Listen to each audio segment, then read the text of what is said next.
اکثر مسئلہ یہی ہوتا ہے مینجمنٹ اور اینکر کا اور تجزیہ کاروں کا کہ ایڈیٹوریل پالیسی آڑے آ جاتی ہے. یہ بات میں نہیں سنتا کہ یہ فلاں چیز لکھو. اور کسی کام میں اجرت سے کام لوں یا نہ لوں, استعفیٰ دینے میں بڑی اجرت سے کام لیتا ہوں. کینی صاحب جو تھے وہ امیج وغیرہ کے معاملے میں نہیں پڑھتے تھے, وہ چیزوں پر رازداری میں رکھتے تھے. میں لکھا بھی ہے کہ وہ صرف 3 گھنٹے رات کو سوتے تھے.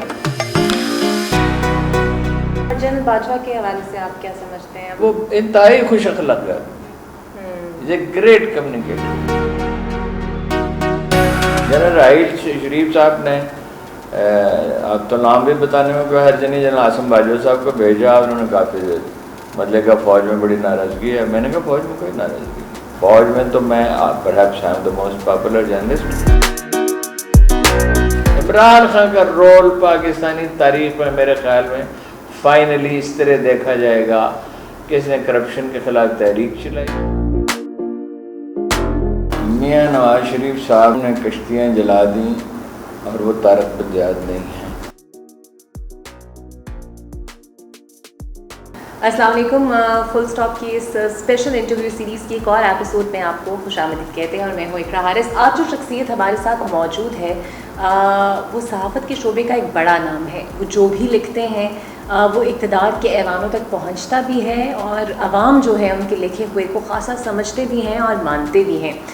کسی بھی تعارف کے محتاج نہیں. آپ انہیں ٹی وی پر بھی دیکھتے ہیں, ان کا تجزیہ لوگ مانتے بھی اس لیے ہیں کیونکہ انہیں لگتا ہے کہ ان کا تجزیہ عام آدمی کی آواز ہے.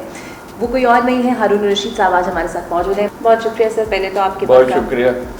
ہارون صاحب, آپ ہمیشہ سے ہی صحافت میں آنا چاہتے تھے یا یہ کوئی ایکسیڈنٹل ہوا؟ میں جب اسکول میں پڑھ رہا تھا آخری کلاسوں میں, تو اس وقت ظاہر ہے اسی عمر میں 15-16 برس کی عمر میں آدمی سوچنا شروع کرتا. تو میرے والدین یہ چاہتے تھے, میرے خالہ زاد بھائی لندن گئے تھے, انہوں نے سی اے کیا تھا, یا تو میں سی اے کروں یا ایم بی بی ایس کا بہت ہی اس زمانے میں ایک کیا کہنا چاہیے ایجان سے تھا, بڑا شوق تھا لوگوں کو ڈاکٹر بننے کا, یا وہ چاہتے تھے کہ میں ایم بی بی ایس کروں. ایم بی بی ایس تو میں بالکل ہی نہیں کر سکتا تھا, اس لیے کہ مجھے بڑی بدبو آتی ہے اسپتال سے. اچھا.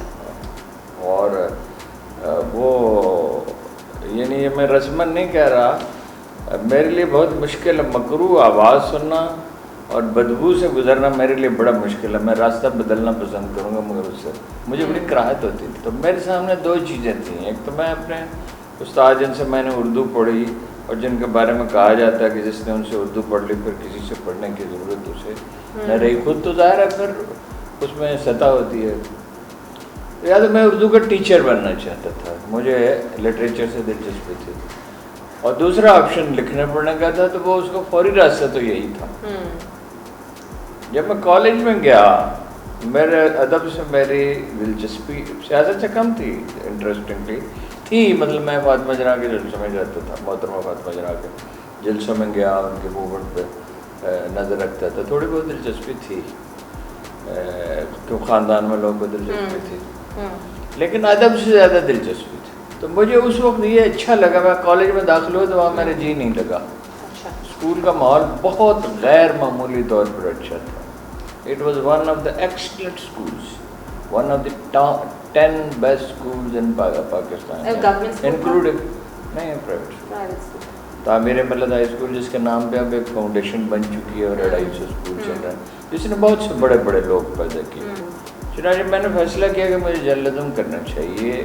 دس از پرہیپس دا شارٹیسٹ وے. پڑھ تو میں ویسے بھی سکتا ہوں. میں نے پرائیویٹ امتحان دیا, کالجوں نے چھوڑ دیا, اور اخباروں کے لیے کچھ مضامین لکھے جو چھپ گئے, اور چھپے بھی نوائے ہوئے. تو پھر میں نے قسمت آزمانے کا فیصلہ کیا. گھر والے اس پہ بہت ناخوش تھے, ان کو کوئی تصور نہیں تھا کہ ایک جرنلسٹ اچھی زندگی گزار سکتا ہے. تو کئی سال تک وہ اس بات پہ ناخوشی رہے کہ یہ غلط فیصلہ ہے. رفتہ رفتہ انہیں اندازہ ہوا کہ کچھ ایسا غلط بھی نہیں. لیکن پروبیبلی انہیں اس لیے احساس ہوتا ہوگا کہ تب اتنا پیسہ نہیں تھا اس فیلڈ میں. پیسہ ویسا تو بالکل ہی نہیں تھا. ہمارا تصور تو اس وقت یہ تھا ایک کرائے کا مکان لے سکیں ڈھنگ کا, اور ایک اسکوٹر خرید سکیں, اور ڈھنگ کا کھانا کھا سکیں اور ڈھنگ کا لباس پہن سکیں تو یہ کافی ہوگا. اور یہ پہلے چند برس کی جدوجہد کے بعد ہو گیا. 1974 میں میری سیلری اتنی تھی جتنی میرا خیال ہے پاکستانی فوج میں شاید ایک کرنل کی ہوگی یا ایک سینئر لیکچرر کی ہوگی. کافی مشقت کی, بہت شروع میں اس زمانے میں محنتی آدمی تھا. محنت میں خوف سے کرتا تھا ویسے زیادہ, کیونکہ میرا تو کوئی جاننے والا نہیں تھا لاہور میں. اور اس کی ایک سب سے اہم بات یہ ہے کہ میں ایک طرف کا ٹکٹ لے کے تو میں آیا تھا, میرے پاس واپسی کا کرایہ نہیں تھا اور جاب کی میرے پاس کوئی کمٹمنٹ نہیں تھی. مگر جن لوگوں نے مجھے انٹرویو کے لیے بلایا انہوں نے تو مختصر سے انٹرویو کے بعد کہا اور کچھ ترجمہ کرنے کے لیے دیا انگریزی سے کہ آپ تو ٹھیک کام کرتے ہیں, آپ کہاں کام کرتے رہے ہیں؟ میں نے کہا تو ٹھیک کام نہیں کیا, تھوڑی سی ٹریننگ کی تھی ایک وہاں رحیم لوکل اخبار میں. اس کا معیار بہت اچھا تھا, یعنی اخلاقی اصولوں کے اعتبار سے بھی اور ویسے بھی فنی. ہارون صاحب, لوگ تو آپ کو استاد مانتے ہیں اس فیلڈ میں, آپ کس کو استاد مانتے ہیں؟ میں بہت سو کو استاد مانتا ہوں. مثلاً اردو زبان میں رشید احمد صدیقی کو یا مشتاق یوسفی کو, سب سے بڑھ کر اسد اللہ خان غالب کو, جن جن لوگوں کو آدمی پڑھتا ہے. میں نے بہت انہماک سے جو چیز پڑھی ہے انٹرسٹنگلی وہ روسی لٹریچر ہے. تو واحد مشغلہ میرا زندگی میں اگر رہا ہے کوئی تو وہ مطالعہ ہی ہے. مجھے میوزک سے بھی دلچسپی پیدا ہوئی مگر بہت بعد میں.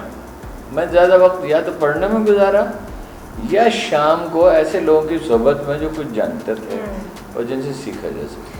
ہارون صاحب, آپ جو لکھتے ہیں اس میں تو کوئی شک نہیں ہے, آپ وہ آرٹیکل جب بھی پڑھیں آپ کو لگتا ہے کہ یہ کوئی ماہر اردو ادب سے اور اردو سے پیار کرنے والے کی ورڈز ہیں, اس کے الفاظ ہیں. ٹی وی پہ تو آپ بعد میں آنا شروع ہوئے.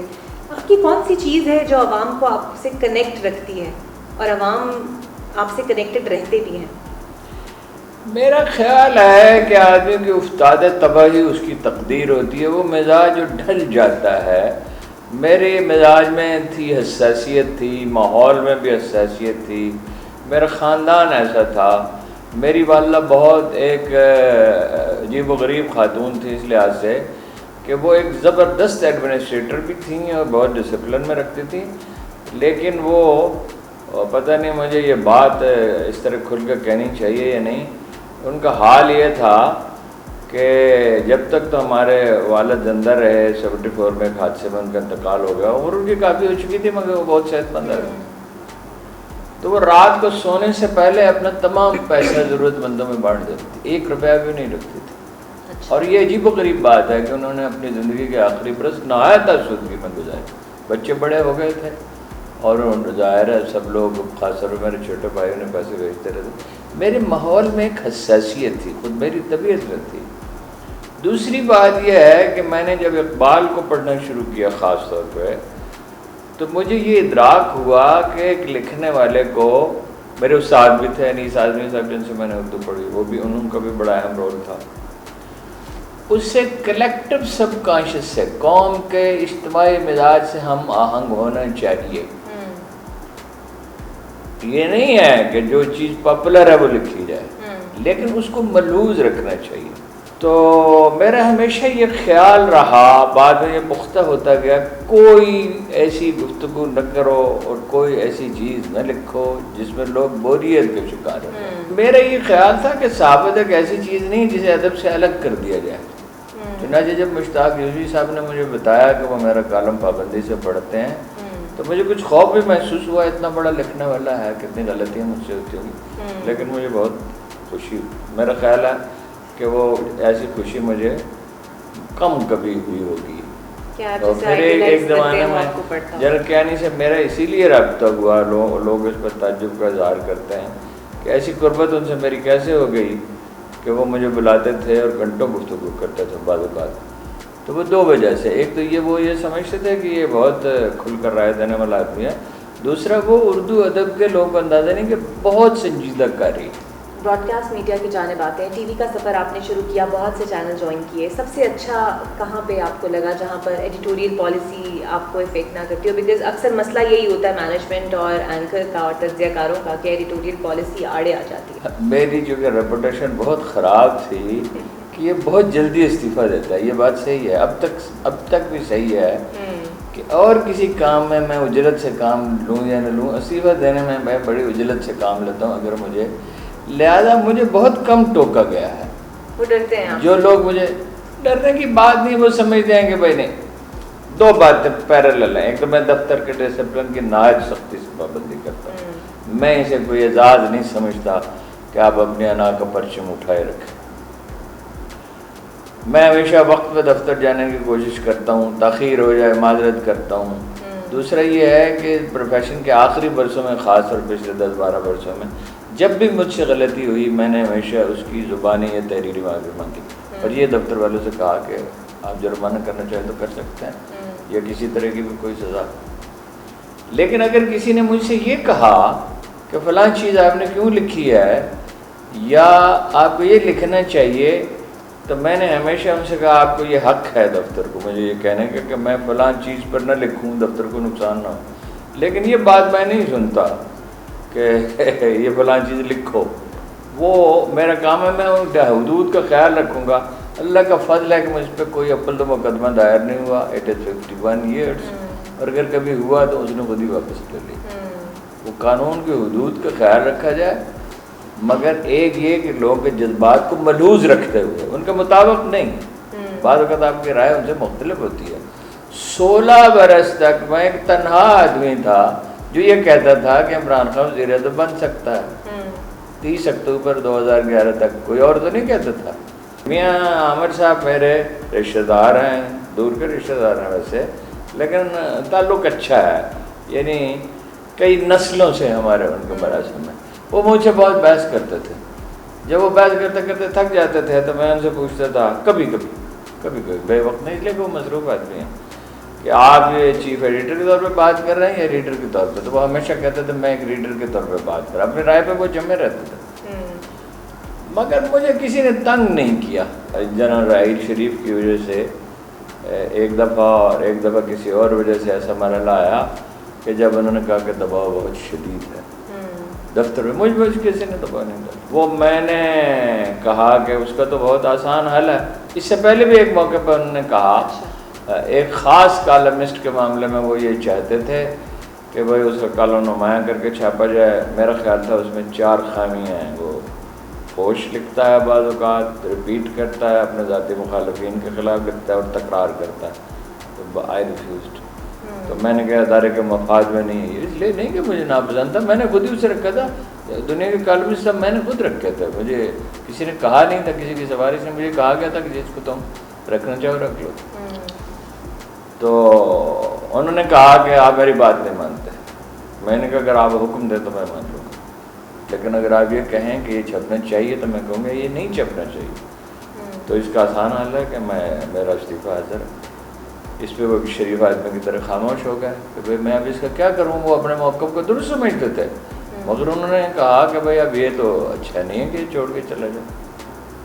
جنرل راحیل شریف صاحب نے اب تو نام بھی بتانے میں کوئی حرج نہیں, جنرل عاصم باجوہ صاحب کو بھیجا. انہوں نے کافی مطلب کہ فوج میں بڑی ناراضگی ہے. میں نے کہا فوج میں کوئی ناراضگی نہیں, فوج میں تو میں perhaps I am the most popular journalist. General Raheel Sharif مجھ سے ناراض ہے, ان کا موقف غلط ہے. جنرل کینی کے کریکٹر سے ریزینیشن ہو رہی ہے. انہوں نے آسٹریلیا میں نہ کبھی کوئی جزیرہ خریدا ہے, نہ ان کی کوئی انویسٹمنٹ ہے, نہ انہوں نے کبھی کرپشن کیا, نہ کبھی وہ آسٹریلیا گئے ہیں, نہ کبھی آسٹریلیا جانے کے لیے ویزا اپلائی کیا. تو یہ ایسی بات نہیں ہے جس کو میں ہضم کر جاؤں. تو پھر جنرل راحیل شریف نے میرے ایک دوست کو میرے پاس بھیجا جو ایک فوج میں اچھے منصب پہ تھے, مگر میرے ذاتی دوست تھے. تو اس نے کہا کہ میں نے آخری بات کیا ہے, میں بہت جلدی میں ہوں, لاہور جانا چاہتا ہوں, آپ کی وجہ سے رکو گے. اس نے وہ کہتے ہیں جنرل کینی سے میرا موازنہ نہ کرو. تو میں نے اس سے ہنس کے کہا کہ کیا میں ان کا موازنہ جنرل رومیل یا نپولین سے کیا کروں. تو اس نے کہا خدا کے بندے, فوج کا معاملہ ہے, ہم سب لوگوں کی نوکریاں خطرے میں پڑتی ہیں, مسائل پیدا ہوتے ہیں, تو میں نے کہا کہ آج کے بعد میں ان کا ذکر کم از کم کروں گا، بس یہی ہو سکتا ہے، باقی یہ تو نہیں ہو سکتا۔ میں ان سے کبھی متاثر نہیں رہا، میرا خیال ہے ان کی پالیسیاں نادرست ہیں، وہ ٹیررزم کو سمجھتے نہیں ہیں۔ تو لوگ عام طور پر رائے شیخ کے حق میں تھے، دس از ویری انٹرسٹنگ۔ وہ جنرل کینی سے زیادہ پاپولر تھے، مگر میں جنرل کینی کو جانتا تھا، اور میری آج بھی یہ پختہ رائے ہے کہ جنرل کینی پاکستان کی تاریخ کے بیسٹ جنرل تھے۔ انہوں نے امریکہ کو ٹھیک ہینڈل کیا، انہوں نے انڈیا کو ٹھیک ہینڈل کیا، انہوں نے ٹیررزم کے خلاف لانگ ٹرم اسٹریٹجی بنائی، انہوں نے قبائلی علاقے بلوچستان میں کارروائی کی۔ لیکن ان کے پاس باجوہ صاحب نہیں تھے نا جنہوں نے ایک امیج بلڈ کیا وہ، لیکن کینی صاحب جو تھے وہ امیج وغیرہ کے معاملے میں نہیں پڑھتے تھے، وہ چیزوں کو رازداری میں رکھتے تھے، اور بہت کم لوگ جانتے ہیں میں اس کینی شاید ہوں کتنی باریک بینی سے وہ جب کوئی مارکا ہوتا تھا مثلا سوات کا، کتنی باریک بینی سے ایک ایک جزیات طے کرتا تھا، اور لوگوں کو معلوم، شاید کم لوگوں کو معلوم ہے، میں لکھا بھی ہے کہ وہ صرف 3 گھنٹے رات کو سوتے تھے اور دن میں 8-9 گھنٹہ سوتے تھے، پابندی سے ورزش کرتے تھے، اور وہ ایک بہت محنتی مزدور کی طرح، شاید اس سے بھی کچھ زیادہ، دن میں وہ کم از کم 18-19 گھنٹے کام کرتے تھے۔ اور جنرل باجوہ کے حوالے سے آپ کیا سمجھتے ہیں؟ جنرل باجوہ میں ایک چیز ہے جو ان کی کامیابی کا راز ہے کہ وہ انتہائی خوش اخلاق ہے، گریٹ کمیونیکیٹر۔ اچھا، عمران خان صاحب سے آپ ایک وقت تک بڑے متاثر بھی رہے، بڑے ان کے سپورٹر بھی رہے، اور اکثر یہ بھی کہا جاتا ہے کہ ریاست مدینہ جس کا وہ بڑا ذکر کرتے ہیں، یہ انہوں نے آپ ہی سے آئیڈیا جو ہے وہ اخذ کیا اور اس کے بعد عوام کو اس کے آگے لگایا۔ دیکھیے، میں ہمیشہ اصرار کے ساتھ کہتا ہوں آدمی ماضی میں زندہ نہیں رہتا، ماضی کو دہرایا نہیں جا سکتا، آدمی اپنے حال میں زندہ رہتا۔ میں قائد اعظم کے سیاست میں اگر کسی آدمی کا قائل ہوں تو وہ قائد اعظم ہے، اگر پوری طرح قائل ہوں کسی آدمی کا، انسان تھے، چھوٹی موٹی خامیاں بھی تھیں، لیکن ایسا عظیم سیاسی مدبر جس نے نہ کبھی جھوٹ بولا، جو غیبت نہیں کرتا تھا، وقت ضائع نہیں کرتا تھا، جس کے بارے میں خیانت کا تصور بھی نہیں ہو سکتا تھا، اور جس میں اتنا تبکل تھا اور اتنی ڈٹرمنیشن تھی کہ پچھلے 300 سال میں کسی پولیٹیشین میں نظر نہیں۔ ابراہم لنکن سے ان کا موازنہ کیا جا سکتا ہے، ڈگال سے کیا جا سکتا ہے، بسمارک سے کیا جا سکتا ہے، کچھ اور لوگوں سے کیا جا سکتا ہے، لیکن میرے خیال میں ان سب سے بہتر تھے، ان کی زندگی پہ کوئی داغ نہیں ہے۔ وہ کہتے تھے ماڈرن مسلم اسٹیٹ، ٹھیک ہے، ان لفظ سیکولرزم بھی کبھی استعمال نہیں کیا، وہ اپنے نظریات میں بہت کلیئر تھے۔ میں نے عمران خان کے جو کچے پکے تصورات ہیں اسے میرا بھی کچھ دخل ہوگا، لیکن وہ ایک بنیادی مغالطہ یہ ہے کہ وہ کوئی نظریاتی آدمی، وہ ایک نظریاتی آدمی نہیں ہے۔ نظریاتی آدمی وہ ہوتا ہے جس کے نظریات بالکل واضح ہوں۔ وہ اقبال کا بڑا ذکر کرتا ہے، لیکن اقبال پر 10 منٹ بھی سیریس گفتگو کرنا اس کے لیے مشکل ہوگا، اور قائد اعظم پر بھی 10-15 منٹ سے بعد وہ اگر کرے تو وہ سطحی سے ریٹارک ہوگا۔ اس نے قائد اعظم کو انہماک سے نہیں پڑھا، میں اسے جا کے کتابیں دیتا رہا ہوں قائد اعظم پر اور چیزوں پر کہ یہ پڑھا کرے۔ میں نے لفظ ریاست مدینہ کبھی استعمال نہیں کیا، میں اسے گستاخی سمجھتا ہوں۔ ریاست مدینہ تبھی بن سکتی تھی اگر مدینہ والے جناب رسالت مآب صلی اللہ علیہ وسلم موجود ہوں، اور وہ لوگ موجود ہیں جن کی انہوں نے تربیت کی تھی۔ عمران خان صاحب نے تو نہ اپنی ذہنی تربیت کی، مجھے ان سے ہمیشہ جو چند شکایتیں رہی اس میں سے ایک تو یہ کہ وہ تعریف کرنے والوں میں گھرے رہتے ہیں، اور میں یہ بات ان سے کہتا رہتا تھا۔ دوسرا یہ ہمیشہ میں نے ان سے کہا آپ ذہنی ریاضت نہیں کرتے، ذہنی ریاضت کرنا ضروری ہے، لہذا وہ کلیئرٹی ان میں کبھی نہیں ہوتی کسی بھی چیز کے معاملے میں، کبھی وہ اچھا فیصلہ کر لیتا۔ خوبی ان میں یہ ہے کہ he is a very very determined person. میرے لیے بھی ایک لرننگ پروسیس تھا کہ وہ پریکٹیکل پالیٹکس کر رہے تھے، اور آبویسلی عمران خان ہونے کی وجہ سے اس کے پاس بہت معلومات ہوتی تھی، بہت سے لوگوں کو بہت سی معلومات تھی، اور اس کو بھی میں جو مشورہ دے سکتا تھا، مثلا میں یہ کہتا تھا کہ نیشنل سیکورٹی ایشوز پہ آدمی کو سینسٹیو ہونا چاہیے، اس پہ میرا ان کا ہمیشہ اختلاف رہا۔ میرا ان کا پہلا اختلاف طالبان پر ہوا، میں انہیں ان کے لیے لفظ درندہ استعمال کرتا تھا، وہ اس کے لیے سافٹ کارنر رکھتا تھا، یہ پہلا موقع تھا۔ پھر جب اس نے ٹکٹ تقسیم کیے تو مجھے بہت شدید اختلاف تھا. میں جا کے ٹیلی ویژن پہ اس کا اظہار کیا جس کا اسے صدمہ پہنچا, اور 6 مہینے اس نے مجھے فون نہیں کیا, پھر خود ہی فون کیا. پھر دھرنے کے بارے میں تو میرا یہ خیال تھا کہ یہ نری تباہی ہے, اس کی بجائے پختونخوا میں حکومت میں دلچسپی لینی چاہیے اور وہاں کام زیادہ کرنا چاہیے. وہ کام کیا بھی اس نے, اس کا نتیجہ بھی نکلا, سیٹیں کوئی 98% بڑھ گئیں. لیکن اگر اس نے صرف کام ہی پہ توجہ دی ہوتی, ایجوٹیشن پہ نہ دی ہوتی, تو وہ خود ایک ماڈل بن جاتا. اور اسے ملی 65 سیٹیں 100 میں سے شاید, تو وہ 100 میں سے 80 سیٹیں جیت سکتا تھا. اور باقی ایجوٹیشن کی بجائے احتجاج سلیقے سے جاری رکھتا ہے. دھرنا بہت ایک انتہائی اقدام تھا. اس نے اس کی اپنی نفسیات میں برے اثرات مرتب کیے, پارٹی کی نفسیات میں برے اثرات مرتب کیے, اوور آل ملک کی جو پولیٹیکل ورکر ہیں ان پہ, عام آدمی پہ, اور ماحول میں ایک تلخی گھول دی جو پتہ نہیں کب ختم ہوگی. اتنی تلخی بھٹو صاحب نے گھولی تھی جتنی انہوں نے گھولی ہے, بلکہ اس سے کچھ زیادہ ہی. اب خان صاحب چلانے کی کوشش کر رہے ہیں, ڈٹرمنٹ تو وہ ہیں ہی, لیکن جو ٹیم کے ساتھ وہ چلانے کی کوشش کر رہے ہیں اس ٹیم کا نہیں پتا. یہاں بزدار صاحب ہیں, وفاق میں ان کے پاس وہ نام ہے جو اکثر اسکینڈلز میں گھرے ہیں, لیکن خان صاحب ڈٹے ہوئے ہیں. اس طرح چل پائے گا ملک؟ ان کے بعد بہترین دوستوں کو میں نے ہی ان سے ملایا تھا. آدم سواتی میری وجہ سے عمل ہوا, جہانگیر ترین سے میں نے مذاکرات کیے. جہانگیر ترین سے خان صاحب نے مذاکرات نہیں کیے, جہانگیر ترین سے میں نے مذاکرات کیے, اور بہت سے لوگوں سے کیے. میں ان سے یہ کہتا تھا کہ آپ کے اندر ایک اور پرابلم, ایک تو میں نے نشاندہی کی ذہنی ریاضت نہیں کرتے, اور اسی سے یہ پیدا ہوتا ہے آپ ڈاکو اور ولی اللہ میں تمیز ہی نہیں کر سکتے, مردم شناس نہیں ہیں, آپ فیس ویلیو پہ چیزوں کو لیتے ہیں, باتوں پہ لوگوں کو لیتے ہیں. آدمی کو جانچنا پڑتا ہے, دیکھنا پڑتا ہے. تو ٹیم تو دیکھیے نا جی, انہوں نے ایک تو یہ ہے کہ مردم شناسی نہیں ہے, ایک پنجاب میں جو وہ تجربہ کر رہے ہیں وہ نری حماقت ہے.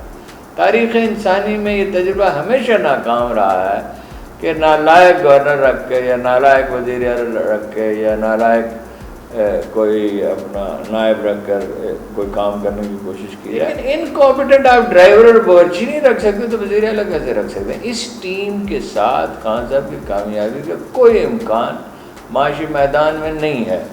یہ کہنا ان کے ناقدین کا کہ ان کے فیصلے جو ہیں وہ استخارے کی بنیاد پہ ہوتے ہیں, اسی لیے وہ ڈٹ جاتے ہیں, اسی لیے بزدار صاحب ان کے فیصلے استخارے کی بنیاد پر ہوتے ہیں. محترمہ نے نشاد کیا بارش نہیں ہو رہی, درود پڑھنا چاہیے. اس پہ میں نے کہا درود تو ہر دعا کے بعد پڑھا جاتا ہے, مگر بارش کے لیے نماز استسقاء ہوتی ہے, آپ کو اتنا بھی پتہ نہیں ہے. اس پہ وہ بگڑے اور بہت بگڑے. خان صاحب کا خیال ہے کہ وہ جانتے ہیں. ان کی شخصیت کا سب سے افسوسناک پہلو یہ ہے, کمزور پہلو یہ ہے, ان میں ایک برگزیدگی کا احساس ہے. قابل قبول تو وہ اس لیے ہیں کہ وہ محنتی ہیں, انتھک ہیں, کافی حد تک نڈر ہیں. اتنے نہیں ہیں ویسے لوگ سمجھتے ہیں, میں نے قریب سے دیکھا. اور ان سب اپنے مقابلوں سے, اور ان کا واسطہ پرلے درجے کے کرپٹ سیاستدانوں سے ہے, جو وہ پرلے درجے کے کرپٹ اور نیشنل سیکورٹی ایشوز کے معاملے میں غیر محتاط. اس لیے ابھی تک وہ غالب ہیں اور کچھ عرصہ غالب رہیں گے. لیکن جیسے ہی نواز شریف ڈائلیوٹ ہونا شروع ہو جائے گا, اور ہونا ہے اسے آخرکار, میرا خیال ہے, اندازہ, اور زرداری تو ہو ہی چکا آلموسٹ, تو عمران خان کا قصہ بھی ختم ہو جائے گا. عمران خان کا رول پاکستانی تاریخ میں میرے خیال میں فائنلی اس طرح دیکھا جائے گا کہ اس نے کرپشن کے خلاف تحریک چلائی اور کرپٹ سیاستدانوں کو بہت کمزور کر. اچھا خان صاحب, اے پی سی ہوئی, میاں نواز شریف نے لمبی خاموشی توڑی اور اس کے بعد کافی ڈائریکٹ ہٹ بالز انہوں نے کرائی. عاصم سلیم باجوہ صاحب سے بھی انہوں نے رسیدیں مانگ لیں. عمران خان صاحب کو انہوں نے ذرا کم ہٹ کیا, لیکن سارا دباؤ انہوں نے اسٹیبلشمنٹ پہ ڈال دیا. اس کا آپ کیا دیکھ رہے ہیں آنے والے دنوں میں, کس رخ میں یہ سیاست, اور کیا واقعی میاں نواز شریف ایک ایکٹیو طور پر اب پارٹیسپیشن کریں گے؟ نواز شریف صاحب نے کا کنٹرول اپنے آپ پہ ختم ہو گیا ہے. انہوں نے وہ باتیں کہیں جو کہنے کی تھیں, اور وہ باتیں بھی کہیں جو کہنے کی نہیں تھیں. انہوں نے کشتیاں جلا دیں اور وہ طارق بندیال نہیں ہیں. اور میرا یہ خیال ہے کہ یہ جو یدھ شروع ہوگا اس کا نتیجہ یا تو نئے الیکشن کی صورت میں نکلے گا اگر وہ خوش قسمت ہیں، ورنہ دوسری انتہا بھی ہو سکتی ہے. اس میں یعنی بالکل ہی سول کے ہاتھ سے معاملہ نکل بھی سکتا ہے.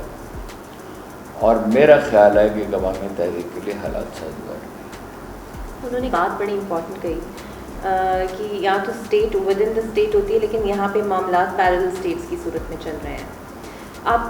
آپ نے سیاسی ادوار دیکھے ہیں پاکستان کے، اس طرح کی الائنسز بننا، یہ جو اب الائنس بنا ہے اسے کتنا ایکٹیو ہوتا ہوا اور اثر انداز ہوتا ہوا؟ جب تک اسٹیبلشمنٹ کی تائید آپ کو حاصل نہ ہو یا فوج کے اندر بہت بے چینی نہ پھیل جائے اپنے سربراہ کے خلاف، تو کوئی بڑی تبدیلی نہیں آتی ہے. دیکھیے جنرل مشرف کے معاملے میں لوگ اکتا گئے تھے فوج کے قدم سے، اور عوام بھی اکتا گئے تھے، طویل عرصہ گزر گیا تھا. اس لیے اندر سے بھی انہیں یہ مشورہ دیا جانے لگا کہ آپ وردی اتاریں. یہاں وہ صورتحال نہیں ہے، اور نیشنل سیکورٹی ایشوز پہ وہ عمران خان کے کردار سے مطمئن ہے، گورننس میں مطمئن نہیں ہے. لیکن اب عمران خان کی ان کی قدرت بڑھ جائے گی، فوری طور پہ اسے اس کا فائدہ پہنچے گا. اس وقت حالات وقتی طور پہ عمران خان کے حق میں ہیں. اگر اس نے کوئی بلنڈر نہ کیا تو ابھی وہ برقرار ہے. اگر یہ تحریک ناکام ہوئی، جس کا کافی امکان ہے، اس لیے کہ استعفے دینے کے لیے تو یہ تیار نہیں ہے. استعفے لوگ دیں گے. اگر یہ استعفیٰ دینے کا فیصلہ کر لیں، اول تو یہ کرپشن کے دلدل میں گھٹنوں تک دھسے ہوئے ہیں، بلکہ گردن تک دھسے ہوئے ہیں. یہ بڑا پرابلم ہے. سندھ کو پیپلز پارٹی چھوڑنا نہیں چاہے گی. اگر یہ استعفے دے دیتے تو پھر نئے الیکشن کا امکان تھا. اب آنے والی سیاست کے اندر کس کو لیڈر دیکھ رہے ہیں؟ خان صاحب کو چھوڑ کر اب جو نئی لوٹس مریم ہے، بلاول ہے، آپ کو ان سے کچھ امیدیں ہیں، کچھ ہوپس ہیں؟ میرا خیال ہے نئی پولیٹیکل پارٹی بنے. وہ کون بنائے گا؟ انہی میں سے کچھ نکلے؟ جیسے عمران خان نے بنائے، کوئی لوگ بنائے. 20% لوگ ایسے ہیں پی ٹی آئی کے اور نون لیگ کے. 3 صوبوں میں پیپلز پارٹی کی تو ووٹ ہی نہیں ہے. ان 3 صوبوں میں 20% ووٹروں نے کہا کہ اگلی دفعہ ان دونوں میں سے کسی کو ووٹ نہیں دیں گے. تو یہ تعداد جب 30-35% پہ پہنچ جائے گی تو نئی پولیٹیکل پارٹی کا راستہ ہم باہر ہو جائے گا. اور خالد صاحب، سیاست کو چھوڑ کے اب ذرا صحافتی شعبے کی طرف آتے ہیں. یہ جو بحران چل پڑا ہے، جاب لیس ہوئے ہیں لوگ، سیلریز پہ کٹ لگے ہیں، اس کا بہت زیادہ مالکان دباؤ خان صاحب اور تحریک انصاف کی پالیسیوں پر بھی ڈالتے ہیں. اور کئیوں نے تو برملا کہا کہ شاید اگر میاں نواز شریف یا پیپلز پارٹی ہوتی تو یہ حالات نہ ہوتے. آپ سمجھتے ہیں کہ سارا دباؤ انہیں؟ دیکھیے، 2 رویے رہے ہیں. یا میڈیا کو فتح کرنے کی لوگوں نے کوشش کی ہے، اور ایسی ہر کوشش ناکام رہی ہے. خان صاحب بھی یہی کوشش کر رہے ہیں. میاں صاحب کا میتھڈ یہ تھا، اور زرداری صاحب کا، کہ بائی اینڈ لارج سوائے ایک آدھ ادارے سے ان کی چیک لسٹ تھی، برائب کیا جائے. راستہ درمیان میں ہے. یعنی خان صاحب کو اشتہارات جو اخباروں کو مل رہے تھے اور چینلز کو مل رہے تھے، ان کا حق نہیں تھا. ریٹ بھی مناسب نہیں تھے، زیادہ تھے. لیکن اس میں انہیں چاہیے تھا. اسٹیٹ انٹرپرائز میں 500 ارب سے لے کے 1000 ارب روپے تک ضائع ہوتے ہیں. تو یہ بھی ایک بڑا اہم ادارہ ہے. اسے بتدریج کم کرتے چلے جاتے ہیں. یعنی پہلے سال 20% کم کر دیتے، پھر 10% اور کم کر دیتے. کرتے کرتے اس کو 30-40% کی جینون سطح پہ لے جاتے، جو بھی ماہرین متعین کرتے. مگر وہ میڈیا کو فتح کرنا چاہتے ہیں. میڈیا اور عدالتوں کو کوئی کبھی فتح تو نہیں کر سکتا. برائب کر سکتا ہے، حربے استعمال کر سکتا ہے، میڈیا سیلز بن سکتے ہیں. لیکن جب وقت آئے گا تو میڈیا ان سے اپنا حساب برابر کر لے گا. سب لوگ اتنے کشادہ ظرف نہیں ہوتے کہ معاف کر دیں. ممکن ہے بعض لوگوں نے معاف کر دیں. تو میرا یہ خیال ہے ان کی پالیسی غلط ہے. ان کے ارد گرد ایسے لوگ رہے، نام لینے کی ضرورت نہیں ہے، سب جانتے ہیں، جنہوں نے کہا کہ میڈیا کو دبا کر رکھنا چاہیے. اس سے وقتی فائدہ ہوتا ہے، ان دی لانگ رن اس سے نقصان ہی ہوتا ہے. اچھا خالد صاحب، کوئی ایسا کام جو زندگی میں آپ سمجھتے ہیں وہ رہ گیا ہے اور ابھی وہ آپ نے کمپلیٹ کرنا ہے، آپ کے گولز میں شامل ہے؟ سب سے اہم کام رہ گیا. وہ یہ تھا کہ 3-4 کتابیں جو میرے ذہن میں پک چکی ہیں وہ لکھی جائیں. وہ اب میں لکھنا چاہتا ہوں. میری خواہش ہے کہ 2-4-6 مہینے میں، زیادہ سے زیادہ 6-8 مہینے میں میں اس کو خیر بات کہہ دوں، یعنی الیکٹرانک میڈیا کو کالم لکھنا تو ایک ایسی چیز ہے کہ میرا خیال ہے آخری دن بھی میری کوشش ہوگی میں لکھوں ایک کالم. تو کتابیں لکھنا چاہتا ہوں وہ کام رہ گیا. باقی زندگی میں سب سے ضروری کام تو یہ ہے کہ آدمی اپنی خامیاں شمار کرے اور ان پہ توجہ دے، ان کو بتدریج دور کرنے کی کوشش کرے. تو ناظرین، یہ تھی آج کی ہماری اسپیشل ایپیسوڈ ہارون رشید صاحب کے ساتھ. اگلے ہفتے پھر آپ سے ملیں گے ایک نئی پرسنالٹی کے ساتھ. اللہ